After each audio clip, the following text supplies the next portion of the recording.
Based on what I got, it's hard to think that he don't hear me. Hitting like that 30 on my jersey, man, I'm gifted. Whole lot of sixes, but I'm still like, hallelujah, hallelujah, hallelujah. 6-point star, Lion of the Judah. What is going on, YouTube? Tyler James here, and I got something special for you today. It is draft day, NBA draft day, and instead of doing a mock 2.0 and 3.0, I went big, and what we're doing today is, it's not just me picking each pick, it's actual people who covered the team in the lottery, every single team in the lottery, some of the biggest websites who covered the team every day. They're making the pick for their team. They gave me their feedback. So here we go, let's get into it. Mock Draft 2.0 with each team represented by one of the major websites online. With the first pick in the NBA draft, valleyofthesuns.com select DeAndre Ayton. In a league whose most recent champions are dominated by stellar guard play, the Phoenix Suns will use their first pick on a center whose skills are the hybrid embodiment of stars bigs of past and present. Ayton looks and plays in the post like a number of Hall of Fame centers of years past, while adding a modern twist to his game, an outside shot. If Ayton develops into anywhere near the stars he's been compared to, he'll be a mismatch nightmare for the Suns' opponents for many years to come. Is Phoenix missing out on the modern trend positionless guards by not selecting Luka Doncic? You can make that argument, but then again, who on Golden State, Houston, or Boston can stop a player like Ayton while stopping budding stars like Devin Booker and Josh Jackson as well? The Suns aren't missing out, they're just slowly but surely building a very competitive team, and on draft night, we'll select a center who might be the league's best at some point in the near future. With the second pick in the NBA draft, SacktownRoyalty.com selects Luka Doncic. While the Kings look very closely at Michael Porter Jr. and Marvin Bagley here, Luka's diverse skill set was simply too intriguing to pass up on. His combination of size, elite court vision, and ability to run the break and transition should fit seamlessly with the young core of Fox, Buddy Hield, and Bogdanovic. Sacramento needs a Batman to run their trio of Robins, and Luka Doncic looks perfectly modeled to fit that role. Luka has Sacktown Royalty, Tim Maxwell, and the whole group of Kings fans saying, trust the prophecy. With the number 3 pick, the Atlanta Hawks select Jaren Jackson Jr. Jackson is one of the youngest players in the draft, yet he has diverse game on both ends of the floor. On the offensive side, he is a terrific shooter for a player of his size and has shown signs that he can put the ball on the floor and get to the rim.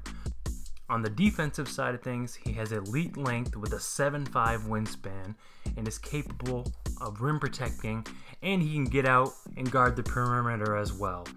He is an incredibly complete player for a prospect of his age. The guys at PeachtreeHoops.com, Lawton Willis, and the Full Court Press NBA podcast have Jackson Jr. as their number 3 pick. With the number 4 pick, Grizzly Bear Blues and Joe Mullinax select Marvin Bagley Jr. Marvin Bagley III is the best talent on the board, and we're happy to have him in Memphis. Yes, his defense is a concern, and yes, this means we all need to buy Pumas now, and that's kind of a pain. The guy can flat out score. He can clean the glass and fit alongside Marc Gasol nicely to start his NBA career without having to be a lights-out defender immediately, thanks to the presence of JaMychal Green. We really wanted Luka Doncic here, but if Doncic is a home run selection, Bagley is at least a triple. We will take it. At number 5, the Dallas Mavericks, represented by thesmokingcuban.com and Jasmine Wimbish, select Mo Bamba. Bamba is the perfect fit for the Mavericks for a variety of reasons, but perhaps the biggest reason is because of need. Dallas hasn't had a steady, reliable center since Tyson Chandler, and certainly not one who can impact the game on defense like Bamba. His 7'10" wingspan will cause problems for any team, and if he's able to develop a consistent jump shot, his presence on offense will be just as invaluable.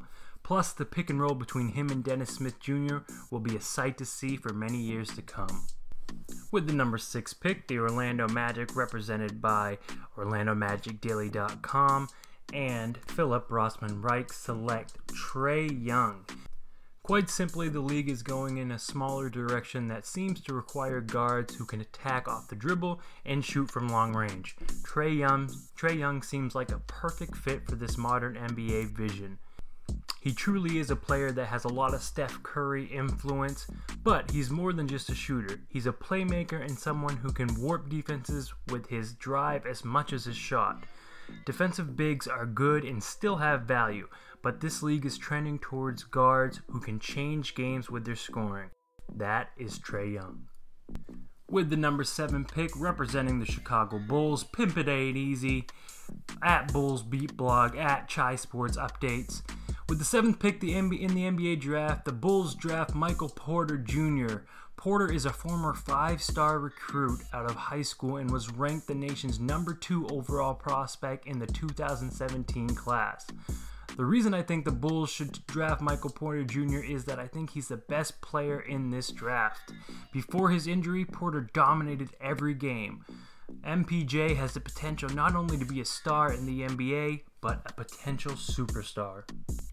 With the number 8 selection representing the Cleveland Cavaliers, KingJamesGospel.com, at KJG_NBA on Twitter. Colin Sexton is a prospect that seems to have found favor with the Cavs front office. His dynamic scoring ability, quick first step, and NBA body make him the perfect fit for Cleveland, who need a win-now prospect. With LeBron James on the verge of possibly leaving Cleveland, he can only blame himself if Cleveland chooses a player that has both current and future value. Scoring 19.2 points per game his sole freshman season, Sexton should help enhance a lacking Cavs backcourt. With the 9th pick, we actually have 2 representatives making this pick, and they both selected Mikal Bridges for the New York Knicks. At Knicks Meme says this is an awkward spot in the draft. I wouldn't hate to see them trade down a bit or up if they had more assets, but Mikal Bridges, while he doesn't seem to have the explosive scoring upside the Knicks probably need, seems like a safe, solid two-way player fit. The Knicks are in need of both people who can shoot and people who can play defense, and the best teams rarely give out minutes to players who can't do both. Bridges can defend all over the floor, and he can knock down shots from anywhere.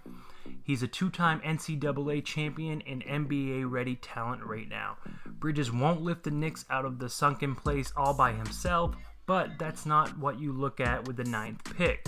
Mikal Bridges is part of the answer, which is all Knicks can ask for at this point.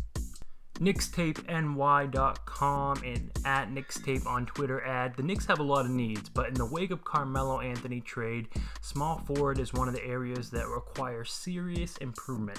Mikal Bridges is the 2017 Big East Defensive Player of the Year. He'll bring a defensive mindset which the current team is seriously lacking. The NBA is transformed into a 3-point or die league. Bridges' skills from beyond the arc will be a huge benefit to the Knicks. As a career 40% 3-point shooter at Villanova, Bridges' 3-point ability will help improve the team that was ranked 27th in the league in 3-point percentage last season. Most importantly, for a team like the Knicks that is in rebuilding mode and has not had any playoff success for the better part of 2 decades, Bridges is a winner who will grow to be a team leader. Winning 2 national championships in his 3 years under Jay Wright, he's most definitely had a positive impact on the 21-year-old player and will be a major benefit to the new-look Knicks. With the number 10 pick, the Philadelphia 76ers, we actually have 2 representatives making this pick too. One will go with Miles Bridges at Did the Sixers Win on Twitter. We chose Miles Bridges because of his ability to impact from day one. You know who you're getting with this guy, which can be seen from his solid 2 years at Michigan State.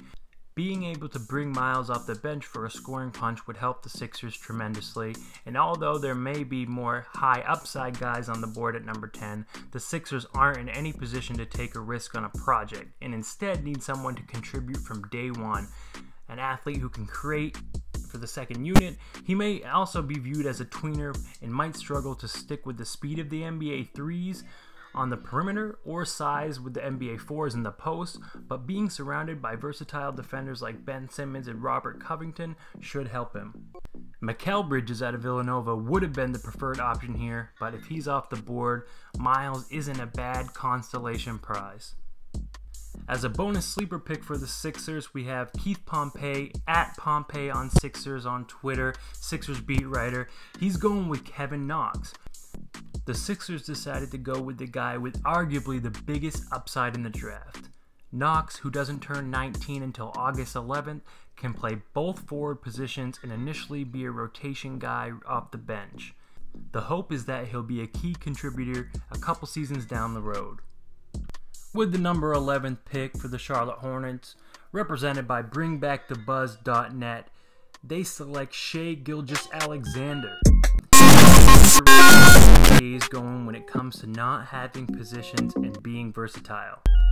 He is and one of the best defenders in this group. If Kemba leaves, in our opinion, he's a solid replacement. Or if Kemba Walker ends up staying, SGA could learn underneath him for the time being. This is definitely a pick for the Hornets, but some say SGA could be one of the better point guards, if not the best point guard in this draft. Picks number 12 and 13, both for the Los Angeles Clippers. They're represented by ClipsNation.com, at ClipsNationSBN on Twitter, and at Lucas J. Hahn. With the 12th pick, they go Wendell Carter. I'm very happy to see Wendell Carter on the board at number 12 for the Clippers, but perhaps a little less surprised than many others in the media would be. I maintain that despite the mocks projecting that as many as 5 of the top 6 picks will be big men, a lot of teams will be looking for perimeter talent that they can build around. In today's NBA, big men are often afterthoughts, so it wouldn't shock me if players like Miles and Mikal Bridges, Sexton, and Gilgeous-Alexander all go before Carter. That's perfectly fine for me at the pick number 12 because I think Carter is far and away a better prospect than those guys. While it's unlikely that Wendell will ever be the best player on a good team, he's perfectly equipped to be a good starter on a good team from day one, which is pretty rare this late in the lottery. At number 13, the Los Angeles Clippers select Lonnie Walker. After adding Carter, I really wanted to get a versatile perimeter player with the upside to develop on the wing. Given how the board played out, that comes down to Lonnie Walker and Zaire Smith, which basically a coin flip. I gave the edge to Walker, who the Clippers loved in the pre-draft workout and could very well end up being one of their picks on Thursday. Walker's not quite the athlete that Smith is, but he's still super athletic and has more developed perimeter skills, which I think lend an easier transition to being a positive offensive contributor on the wing in the NBA sooner rather than later. The Clippers aren't bound by a short-term win-now philosophy like they were with the Chris Paul years, but they still seem to be pursuing a quicker reload rather than a long rebuild, so I think it makes sense to take a guy who is more NBA ready while still having that upside. With the number 14th pick, the Denver Nuggets are represented by MileHighSports.com, at MileHighSports on Twitter, at Ronnie K Radio, and the number 14th pick, they go with Robert Williams out of Texas A&M. It's a tough pick for multiple reasons. Kevin Knox is a natural fit in the Denver as the Nuggets have a need for wing long term, and certainly Wilson Chandler doesn't plug that role. The idea of moving down, packaging the pick to move Kenneth Faried's salary also is extremely enticing and is the most likely move at this point. However, Williams fits here because of the deficiencies of that Jokic brings on defense, and Millsap is 33 years old and not a long-term solution. Williams would bring that explosive post presence to pair with the all-star center the Nuggets already have. That's it for the lottery, guys, and even though I'm an NBA guy, obviously the Celtics are my team, so I'm making a bonus pick here for all you Celtics fans watching. At number 26, a lot could happen. It depends on who's available, but even though I'm a North Carolina fan and absolutely hate Duke and wasn't a big fan of how Grayson Allen carried himself in many games with the tripping and everything, I do think he's a Danny Ainge type player, and the Celtics will select Grayson Allen if he's on the board. I could easily see Danny Ainge picking someone no one's thought of, just like he's done in many years and hit home runs on, but if Grayson Allen's on the board, it's a low-risk pick, so why not go for it if you're the Boston Celtics? Alright guys, that's it. Thank you so much to all the participating websites that made each of their picks. I'm going to leave their links in the bio. Most of all, let us know what you think of each pick in the comments section. Make sure you subscribe for more content. The more subscribers, the more content we can push out. And again, thanks again to all the people who participated. And until next time, we'll see you guys later. And have fun tonight for the NBA draft.